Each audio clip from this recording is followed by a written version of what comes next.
Oke guys, welcome back to Daily Charting with Toshi, di mana kita akan daily chart your favorite cryptocurrencies. Oke, dan sekarang kita masuk ke sesi kedua dari DCWT, di mana kita akan fokus lebih ke altcoins ya. Nah, pada hari ini kita bisa lihat ya, overall market cenderung terkoreksi, Bitcoin dominance mulai meningkat tipis ya.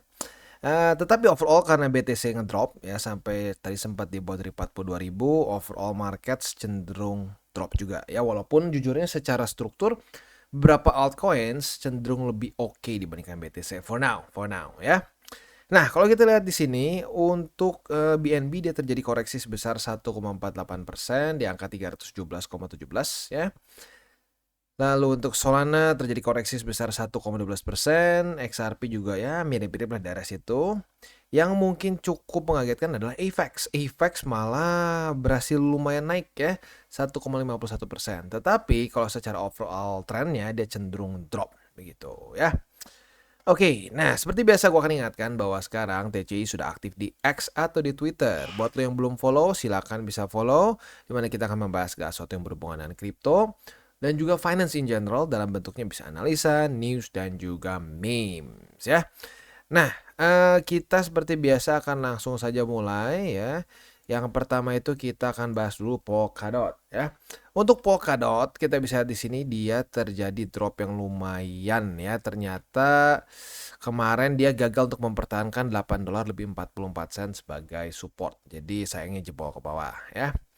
Nah, ini tentunya bisa menyebabkan drop yang lebih signifikan, tetapi seperti yang gue bilang tadi ya, kalau kita bandingkan misalkan Polkadot dengan Bitcoin, secara struktur Bitcoin udah lebih sideways jujurnya dan ada possibility membuat lower low lebih besar dibandingkan dengan beberapa alts.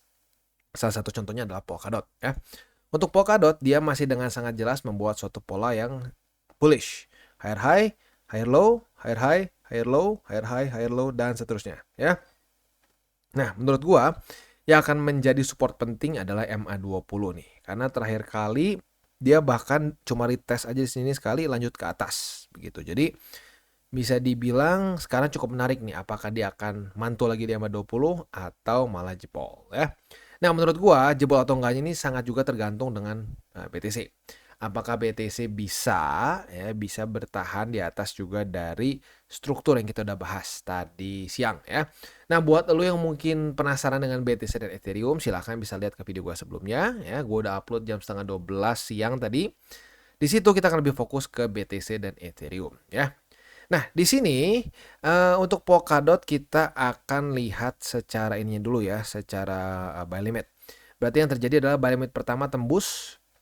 Yang tinggal tersisa untuk Polkadot secara buy limit adalah yang pertama di EMA20 yaitu di angka $7 lebih 77 sen. Ini gue masih hitung confluence dengan 7,63 ya karena masih terlalu dekat. Jadi ini dua-duanya gue hitung sebagai buy limit kedua ya.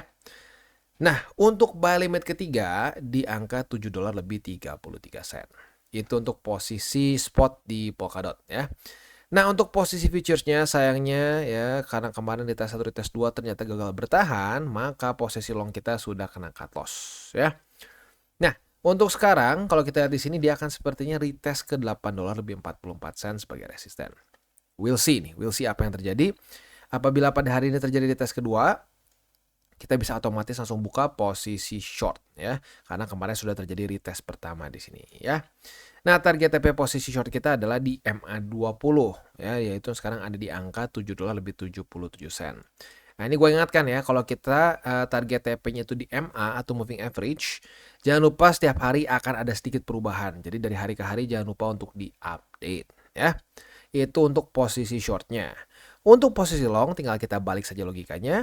Apabila terjadi retest 1, retest 2 di EMA20 sebagai support, kita bisa buka posisi long dengan target TP di $8 lebih 44 sen. Ya. Itu kurang lebih setup untuk di Polkadot.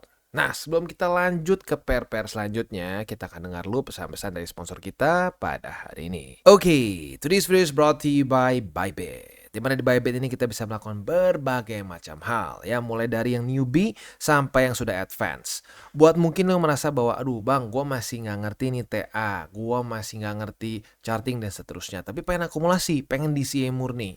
Bisa, lo tinggal masuk ke sini one click buy, di mana lo bisa pilih lo mau pakai apa ya fiatnya, lo tinggal pilih juga asetnya apa ya. Misalkan lo pengen akumulasi BTC, misalkan setiap hari Senin jam 7 pagi, misalkan gue pengen akumulasi BTC sebesar 100.000 rupiah misalkan ya, lu bisa langsung lakukan di sini. Bisa peer to peer, bisa Dana, Bank BRI dan lain-lain. Ini gila ya, bisa pakai BCA Mobile dan seterusnya. Jadi Bybit ini memang cocok banget buat orang-orang yang tinggal di Indo ya, bisa langsung pakai bank-bank yang memang sudah biasa kita pakai di Indo ya. Nah, buat yang intermediate sampai advance juga di sini ada spot, nah, dan juga ada leverage tokens, dan tentu juga ada derivatives trading, di mana kita bisa menggunakan kontrak yang USDT maupun USDC. Jadi di sini lo bisa pakai USDC ya, karena nggak semua exchanger bisa menerima untuk futuresnya pakai USDC ya.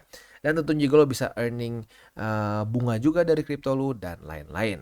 Dan tentu juga di sini kita bisa melakukan copy trade ya, di mana copy trade dari Bybit ini sudah cukup terkenal ya, dan kita bisa mendapatkan keuntungan juga. First copy trade kita bisa ada protection 100 USDT loss coverage ya, dan seterusnya ya. Jadi buat lo yang tertarik bisa silakan pakai, klik di link referral kita di bawah. Dan selanjutnya kita masuk ke AVAX. Untuk AVAX kita bisa di sini ya. Kemarin dia mencoba untuk reclaim $40 lebih 77 sen. Tetapi sayangnya yang terjadi adalah dia ke-reject dan daily close kemarin membentuk suatu bullish spinning top ya, yang menunjukkan bahwa market cenderung bingung nih mau kemana lanjutannya ya. Nah, untuk AVAX sendiri kita bisa lihat di sini ya, secara buy limit dia ketembus nih buy limit pertama dan kedua sebenarnya ya. Kalau mau dihitung banget dari sini, ini buy limit 1 dan 2 ini jadi sedikit udah mulai naik, jadi ya gue hitungin tetap buy limit kedua deh ya. Yang jadi tinggal tersisa untuk buy limit di AVAX adalah buy limit ketiga, yaitu di angka $38 lebih 10 sen ya. Nah, itu kurang lebih untuk posisi spot di AVAX. Untuk posisi futures di AVAX, kita tinggal lihat di sini apabila terjadi retest kedua ya di $40 lebih 77 sen pada hari ini, kita bisa limit posisi short di sini ya. Jadi kalau retest kedua kalinya otomatis akan kebuka sendiri ya, langsung secara otomatis, dengan target TP posisi short kita itu di angka 38,10 sen. Itu untuk target TP posisi short. Untuk posisi longnya otomatis tinggal kita balik logikanya. Apabila terjadi retest 1, retest 2 di 38,10, kita bisa buka posisi long dengan target TP di $40 lebih 77 sen. Ya, jadi kurang lebih seperti itu setup untuk di AVAX ya, quite simple. Secara struktur dibilang oke banget sih enggak, karena kalau kita di sini dia sudah mau sepertinya membuat suatu lower low ya. Nah, lower low ini tentunya bisa menjadi suatu pertanda bahwa akan ada perubahan tren begitu. Nah, jadi ya ditambah juga dengan kemarin candle-nya itu menunjukkan spinning top, artinya terjadi kegalauan di market. Nah, otomatis ini overall masih suatu awan abu lah, apakah akan lanjut turun atau tidak ya. Itu kurang lebih setup dan juga keadaan di AVAX sekarang ya. Untuk di Matic selanjutnya kita bisa lihat di sini dia akhirnya mulai terkoreksi setelah kemarin dengan cukup signifikan ya membuat suatu higher high. Sebelumnya dia double top di sini ya. Double top yang sedikit lebih tinggi di sinilah ya, kayak BTC di cycle kemarin. Nah, setelah itu dia membuat suatu higher high yang signifikan dan akhirnya mulai kehabisan bensin kayaknya ya. Nah, untuk buy limit masih sama seperti kemarin. Buy limit pertama untuk di Matic itu adalah di angka 92 sen. Buy limit kedua di EMA20 di angka 88 sen. Dan buy limit ketiga di angka 84 sen, yaitu adalah EMA50 ya. Itu untuk posisi spot di Polygon atau Matic. Nah, untuk posisi futuresnya kita bisa lihat di sini dia sudah semakin mendekat ke 92 sen ya. Nah, tentunya 92 sen adalah support. Apabila terjadi retest 1, retest 2 sini sebagai support, kita bisa buka posisi long dengan target TP kita di $1 lebih 4 sen. Itu untuk sekali lagi target TP posisi long ya. Untuk posisi shortnya tinggal kita balik logikanya. Retest 1, retest 2 di 1 dolar lebih 4 sen. Kita bisa buka posisi short dengan target TP di 92 sen. Kalau terjadi kayak gitu berarti double top lagi ya. Nah, untuk struktur Matic masih lebih oke dibanding AVAX ya. Dan juga dibanding BTC karena dia masih cenderung membuat higher high baru ya. Walaupun sempat rada sketchy di sini, tapi untungnya masih oke. Nah, jadi PR besar dari Polygon adalah dia harus bisa bertahan di atas dari 92 sen. Kalau jebol, nah siap-siap nih, ada kemungkinan bisa lower high ya. Jadi kurang lebih seperti itu untuk di Matic. Selanjutnya kita akan geser ke Kadena. Nah, ini salah satu yang di request kemarin ya. Untuk Kadena sendiri kita bisa lihat ya, 1 dolar lebih 43 sen ini sepertinya masih menjadi resisten cukup kuat untuk Kadena. Kemarin sempat tanggal 28 Desember itu dia koreksi lumayan sebesar, bukan lumayan ya, ini koreksi gede sih sebenarnya, masuknya ke dump. Dia ngedump sebesar 16,38%. Jadi bisa dibilang Kadena ini memang sedang sangat volatile. Seperti yang gue sudah bahas di video gue sebelumnya, Kadena ini gue masuknya lebih ke short term play. Jadi secara fundamental gue pribadi masih belum terlalu yakin lah untuk Kadena. Tapi untuk short term play, why not ya.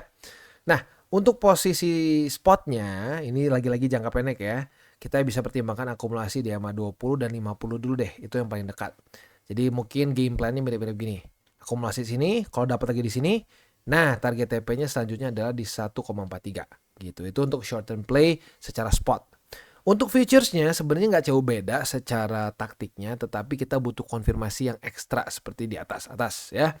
Jadi untuk posisi long apabila terjadi retest 1, retest 2 di EMA 20 sebagai support, kita bisa buka posisi long dengan target TP di 1 dolar lebih 43 sen ya. Sementara untuk posisi shortnya kita tinggal balik logikanya. Retest 1, retest 2 di 1 dolar lebih 43 sen, kita bisa buka posisi short dengan target TP di EMA 20 ya.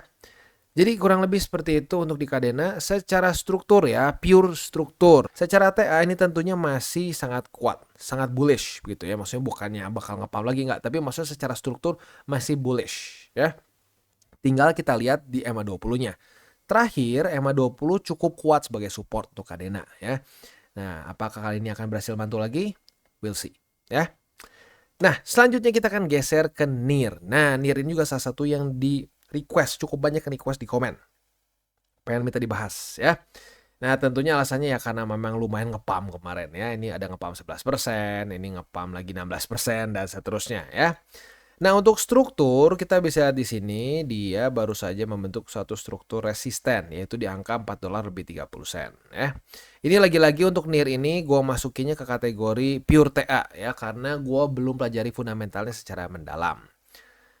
Untuk sekarang secara posisi spot jangka pendek ya mirip-mirip seperti Kadena, kita bisa tunggu di EMA 20 dan 50. Apabila terjadi di sini ya retest, nah harga tengah-tengahnya kita bisa TP nanti di 4 dolar lebih 30 sen. Jadi buy limit pertama di EMA 20 di 3 dolar lebih 9 sen dan buy limit kedua di 2 dolar lebih 39 sen. Ya target TP-nya di 4 dolar lebih 30 sen. Nah, untuk posisi futuresnya, apabila terjadi retest 1, retest 2 di EMA 20 sebagai support, kita bisa buka posisi long dengan target TP di 4 dolar lebih 30 sen. Ya. Sementara untuk posisi short, tinggal kita balik logikanya. Retest 1, retest 2 di 4 dolar lebih 30 sen sebagai resisten. Kita bisa buka posisi short dengan target TP di EMA 20.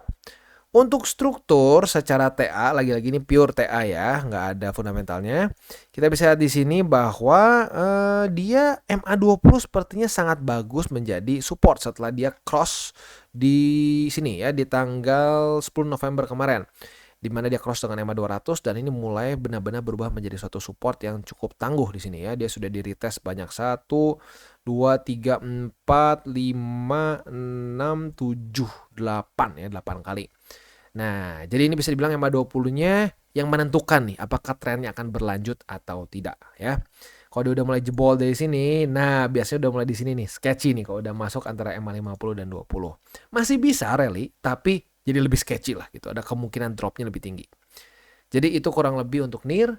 Selanjutnya kita akan ke render. Untuk render ini ada yang cukup banyak minta lagi update mengenai render. Karena dia udah ngedam gila ya. Nah, jadi ini gue bilang ya, setelah dia ngepump, jangan dipaksain buat apa? Jangan dipaksain buat akumulasi gitu ya. Jangan dipaksain akumulasi di sini. Karena pasti ya at some point akan mengunjungi lagi support-support terdekat. Apalagi kalau ngepumpnya begini ya, 11% gitu ya. Janganlah pokoknya beli waktu dia lagi di sini ya. Waktu dia lagi ngepumpnya gini, lupakan dulu. Lu charting dulu di mana support-support selanjutnya. Nah, akumulasi di situ ya. Nah, untuk si render kita bisa di sini buy limit 1 dan 2 kena ya. Buy limit 1 tembus, 2 juga sempat tembus tetapi kemarin reclaim. Jadi untuk sekarang posisinya itu tinggal buy limit ketiga yaitu di MA20 di angka $4.44. Nah, target TP-nya di mana? Kalau lu udah pegang 2 buy limit ini, tergantung nih. Kalau lu konservatif, mungkin bisa pertimbangkan target TP konservatif untuk jangka pendek si render ini di angka $4.78. Karena tentunya setelah kita beli buy limit kedua di sini, apalagi kalau dapat buy limit ketiga juga di sini, harga average sudah turun. Nah, di sini udah profit ya. Tapi buat lu yang mungkin, "Bang, gue pengen lebih gede profitnya ya. Bisa nggak nih secara spot jangka pendek?" Bisa. Ya target TP-nya digeser ke atas, tapi otomatis resikonya lebih gede gitu. Tapi karena MA20 masih bereaksi sebagai support di sini, masih oke lah menurut gua kalau kita berharap dia bisa ke $5.18 ya. Nah, tapi lagi-lagi tergantung setiap orang beda-beda ya. Ada yang konservatif, ada yang agresif banget dan seterusnya. Jadi sekali lagi buat agresif target TP posisi spot jangka pendek bisa di $5.18 buat yang agresif ya sekali lagi. Buat yang konservatif boleh di $4.78. Kalau udah dapat ini ya, jangan cuma kalau lu buy limit 1 di sini di TP di sini berarti cuma BEP atau break even point ya. Tapi kalau misalkan lu dapat buy limit 1, 2, 3, nah boleh pertimbangkan untuk TP konservatif di $4.78 ya.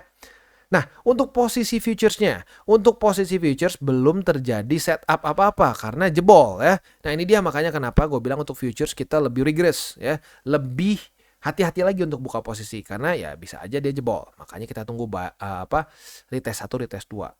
Nah, mungkin untuk sekarang yang kita nunggu-nunggu posisi long, ini sudah terjadi retest pertama nih di MA20. Apabila pada hari ini terjadi retest kedua, kita bisa buka posisi long dengan target TP konservatif di $4.59, yang agresif di $4.78. Nah, di waktu bersamaan kita bisa juga kemarin dia retest ke resisten juga. Jadi kita bisa limitnya langsung 2 pasangnya. Limit long di MA20, limit short di $4.78 karena dua-duanya sudah terjadi retest pertama. Jadi kalau di sini terjadi retest kedua, nah target TP-nya bisa di $4.59. Jadi kurang lebih seperti itu untuk render ya. Dan juga ending dari DCWT kita pada hari ini ya karena sudah 6 nih. Buat lo yang ngerasa, aduh bang PR gue belum masuk ke sini nih, berarti demand-nya masih kurang nih. Jadi lo bisa terus komen di bawah, apabila demand-nya cukup banyak yang minta PR itu, maka kita akan masukkan ke DCWT sesi kedua ya. Oke, seperti biasa gue ingatkan ya, investasi di bidang apapun, market apapun, menurut gue 3 aturan ini sangat penting ya. Makanya gue bilang ini 3 golden rule dari investing. Yang pertama adalah apa? Jangan pakai uang panas. Yang kedua adalah jangan over leverage. Dan yang ketiga adalah berpikirlah jangka panjang. Oke guys, jadi itu adalah akhir dari segmen DCWT kita pada hari ini. Dan jangan lupa bagi kalian yang merasakan manfaat dari segmen ini, jangan lupa untuk share ke teman-teman kalian. Dan apabila lu pengen mensupport channel kita, ya TCI, jangan lupa untuk menggunakan link referral kita di bawah. Nggak wajib ya, tetapi apabila lu menggunakan link referral kita di bawah, ada macam-macam ya, dari Bybit, Huobi, Maxi, toko kripto, dan banyak lagi ya. Ya, walaupun nggak wajib, tapi kalau menggunakan link referral kita, lu secara langsung membantu perkembangan dari TCI. Dan satu lagi, jangan lupa juga untuk join Telegram group kita, di mana kita bisa ngobrol-ngobrol santai mengenai dunia cryptocurrency secara 2 arah. So, jangan lupa untuk like, subscribe, klik the bell icon, and see you on the next video.